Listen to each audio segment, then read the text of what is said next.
So రాజు గారు ఈరోజు గుమ్మగుమ్మలో ఏం చేయబోతున్నారు? ఈరోజు దొండకాయ అలాగే పెసరపప్పు కాంబినేషన్ లో ఇగురు చేయబోతున్నాను.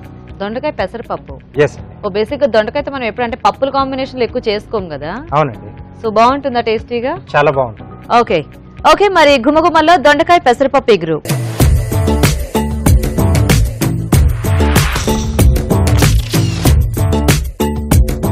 ఓకే మరి దొండకాయ పెసరపప్పు ఇగురు తయారీ కావాల్సిన పదార్థాలు ఏంటో చూద్దామా. దొండకాయ పెసరపప్పు ఇగురు తయారు చేయడానికి కావాల్సిన పదార్థాలు: దొండకాయలు పావు కిలో, నానబెట్టిన పెసరపప్పు 1 కప్పు, పోపు దినుసులు 1 టీ స్పూన్, తరిగిన పచ్చిమిరపకాయలు 2, వెల్లుల్లి రెబ్బలు 4, కరివేపాకు 2 రెమ్మలు, ఇంగువ చిటికెడు, ఎండుమిరపకాయలు 2, ఉప్పు తగినంత, పసుపు చిటికెడు, జీలకర్ర పొడి 1 టీ స్పూన్, కొత్తిమీర కొద్దిగా, నూనె 3 టేబుల్ స్పూన్లు. ఓకే అండి, మరి కావాల్సిన పదార్థాలన్నీ చూసారు కదా, స్టార్ట్ చేద్దామా రాజు గారు?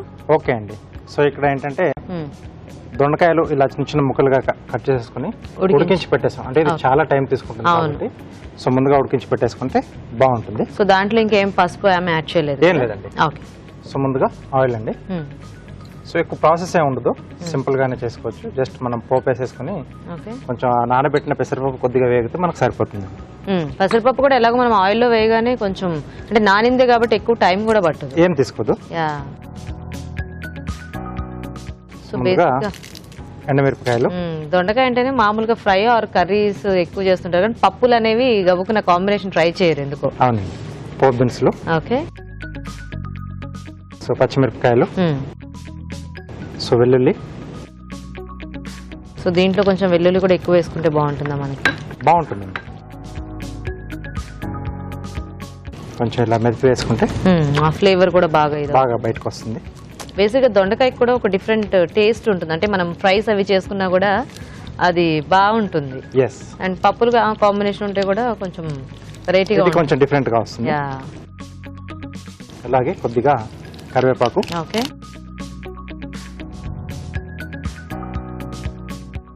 దీంట్లోనే కొద్దిగా ఇంగువ కూడా యాడ్ చేస్తుందండి. కొద్దిగా ఇంగువ. మనం ముందుగా నానబెట్టేసుకున్న పెసరపప్పు. సో జనరల్ గా మనం అంటే ఎక్కువ ఇట్లా పప్పుల కాంబినేషన్ వాడినప్పుడు పెసరపప్పు కానీ శనగపప్పు కానీ వాడుతుంటాం కదా రాజు గారు. అవునండి. ఇప్పుడు దీనికి కూడా మనము ఈ 2 కాంబినేషన్స్ ట్రై చేయొచ్చా లేకపోతే ఓన్లీ పెసరపప్పు బాగుంటుందా? శనగపప్పు కూడా ట్రై చేయొచ్చు, అలాగే కందిపప్పు కూడా మనం ట్రై చేయొచ్చు. అంటే కందిపప్పు అంటే శనగపప్పు మామూలుగా అయితే ఉడికించి వేసుకుంటాం. సో కందిపప్పు కూడా కొంచెం పొడి పొడిగా వచ్చేలాగా మనం ఉడికించుకొని దాని కాంబినేషన్ లో కూడా తీసుకుంటే బాగుంటుంది. ఓకే. సో అయితే ఏ పప్పు కాంబినేషన్ అయినా ట్రై చేయొచ్చు. మనం తీసుకునే పప్పు కంటే ఒక్కొక్క పప్పుకు ఒక్కొక్క టైప్ ఆఫ్ ఫ్లేవర్ ఉంటుంది కదా. సో డిఫరెంట్ గా వస్తుంది. మనం పప్పును మార్చినప్పుడల్లా మనకు ఆ డిష్ కూడా చాలా బాగా వస్తుంది. Okay okay. సో ఇది పప్పు కొంచెం మనకు వేగాలండి ఇది. ఓకే. సో మేము చిట్కా చూసేస్తాము. ఓకే ఓకే అండి. ఇక్కడ రాజు గారు పప్పు వేయించుతుంటారు, ఈలోగా మనం చిట్కా చూద్దాం.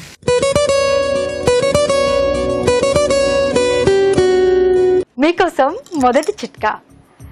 మెహందీ అంటే ఇష్టపడని ఆడవాళ్ళు ఉండరు అంటే అతిశయోక్తి కాదు కదా.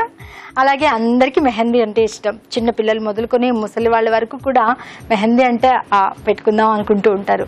అలా గోరింటాకు పెట్టుకున్నప్పుడు దాన్ని వెంటనే కడిగేసుకోకుండా ఇలా రబ్ చేసుకుని ఆ పౌడర్ అంతా కింద పడిపోయిన తర్వాత 2 hours తర్వాత వాష్ చేసుకుని కొబ్బరి నూనె కనుక అప్లై చేసుకుంటే గోరింటాకు మరింత ఎర్రగా పండుతుంది, కొద్దిగా ఎక్కువ రోజులు కూడా ఉంటుంది. వేగినట్టేనా రాజు గారు? ఇది వేగినట్టే అండి. బేసిక్ గా మనం ఇది నానబెట్టేసుకుని ఆ దొండకాయ ముక్కలు ఉడికించుకుని మనకు అసలు టైం పట్టదు. టైం ఏం పట్టదు అంటే కొంచెం ఆ పోపులో కొంచెం అంటే ఆ పోపు పట్టేంత వరకు మనం కొంచెం అలా మగ్గించేసుకుంటే సరిపోతుంది.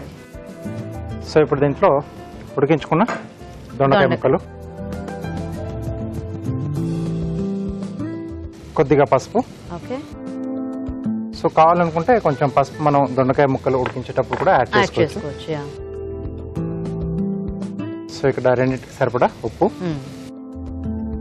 సో కొంతమంది అంటే ఇట్లా పల్చటి పప్పు చేసుకుంటూ ఉంటారేమో కదా దొండకాయతో.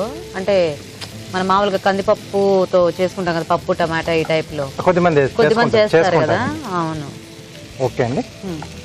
సో ఇప్పుడు కొద్దిగా జీలకర్ర పొడి అండి. ఓకే. సో ఈ పెసరపప్పు మనం తీసుకునే కాంబినేషన్ దానికి చాలా బాగుంటుంది జీలకర్ర. సో బేసిక్ గా జీలకర్ర ధనియాల పొడి ఇవి వేసుకున్నా కూడా మనకి ఆ టేస్ట్ అనేది బాగుంటుంది, కొంచెం పెరుగుతుంది. జనరల్ గా దానికి ఉండే టేస్ట్ కన్నా కూడా ఇవి యాడ్ చేయడం వల్ల ఇంకాస్త పెరుగుతుంది. చాలా మంది ఏంటంటే ఈ గరం మసాలా ఫ్లేవర్ అనేది అందరికి పెద్దగా అంటే నచ్చదు. కొంతమంది ఏంటంటే చాలా ఉప్పులు కారాలు ఇట్లా తక్కువ తింటూ ఉంటారు కదా. అలాంటి వాళ్ళకి అంటే టేస్ట్ యాడ్ చేసుకోవాలంటే కొంచెం ఇలాంటి పౌడర్స్ ఏమైనా వేసుకుంటే మనకి ఈ రెండు best options. So simple curries కి ఇట్లా సింపుల్ మసాలా వేసుకుంటే మనకి ఆ టేస్ట్ అనేది బాగుంటుంది.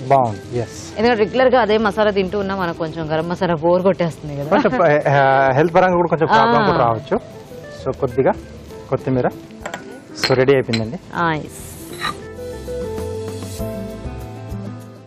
బాగుంది. బేసిక్ గా వెల్లుల్లి, ఇంగువ, ఈ ఘుమఘుమలు వస్తున్నాయి దీంట్లో.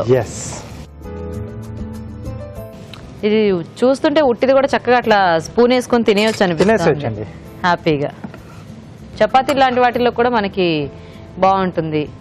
రైస్ లో కలుపుకున్న పప్పు అది ఉంది కాబట్టి హ్యాపీగా మిక్స్ అవుతుంది. దేంట్లోకైనా కూడా చేసుకోవచ్చు. సైడ్ డిష్ గా పెట్టుకున్నా కూడా బాగానే ఉంటుంది.